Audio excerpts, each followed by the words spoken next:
Hello, my name is Andrew Warner, and today I'll be presenting the African Renaissance Monument.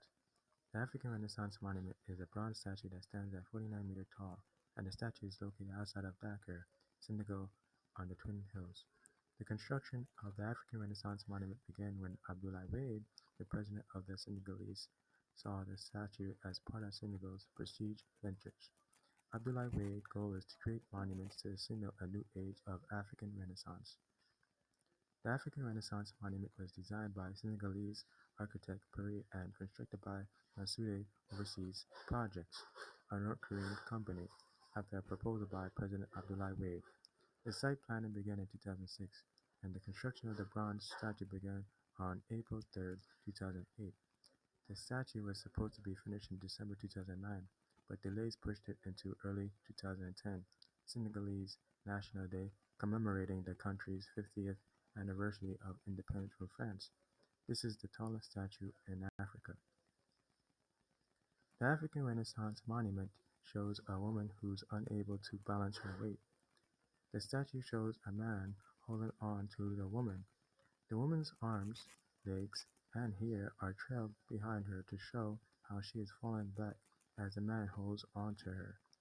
Senegalese feminists said that the statue is racist and impractical on a continent where women do far more than their fair share of the work.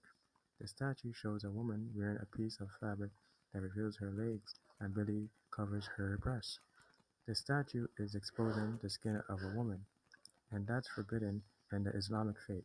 The Islamic leaders have criticized not only the woman's clothing, but the fact that the statue appears to hold up human forms for unworship, un-Islamic type of idolatry. The African Renaissance Monument is sexist, and it doesn't show African culture at all. The statue is supposed to symbolize Africa emerging from centuries of oppression, but the statue left the woman in a darker.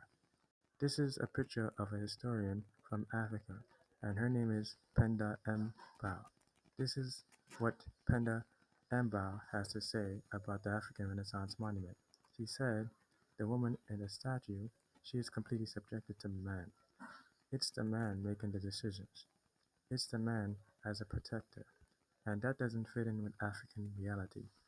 The historian also said, while the half-naked man represents physical strength and control, the woman is a sex object. The Cecil Rhodes statue and the African Renaissance statue both have something in common. Both statues don't resemble African culture. Cecil Rhodes slaughtered thousands of Africans, but it helped to establish apartheid in South Africa. How can a statue like that be put on the campus of the University of Cape Town? There are students who attend the university every day and see the statue. The statue violates African culture, and it's very embarrassing to hear that a man slaughtered Africans and the statue is created in Africa. The African Renaissance Monument shows a woman who's barely wearing any clothing. This is against the religion of Islam. The statue is sexist and very inappropriate. This statue should be removed. After all these years of the controversy, it still continues.